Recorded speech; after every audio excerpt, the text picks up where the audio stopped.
A batalla dos taxistas arxentinos contra a importante competencia que lle supoñen as aplicacións móviles de viaxes como Uber ou Cabify dan un paso máis na súa escala de violencia e xa se rexistraron ataques a condutores e usuarios destes servizos. Son os coñecidos como caza Uber.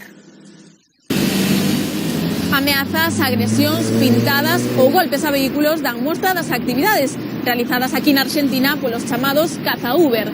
Taxistas que enfrontan o éxito desta recoñecida aplicación, por certo ilegal no país, atacando a calquera coche que pareza sospeitoso de arrebatarlle a clientela. Dende que chegara hai xa 2 anos ao país esta plataforma web de transporte, os taxistas de Buenos Aires manifestanse de cote, denuncian evasión de impostos e que non cumpren a normativa local. Estamos en contra de toda facultad legal que beneficia a Uber. O problema é que este novo servizo moviliza xa a 2,2 millóns de usuarios na Argentina e o seu crecemento parece imparable, o que supón, din, un 45% menos de traballo para o taxi tradicional. Hay 35.000 ilegales contravencionando y hay 30.000 taxis operativos.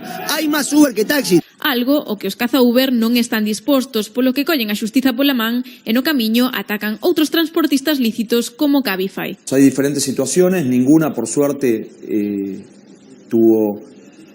terminó con consecuencias graves, pero me parece que de estas cosas hay que ocuparse a tiempo.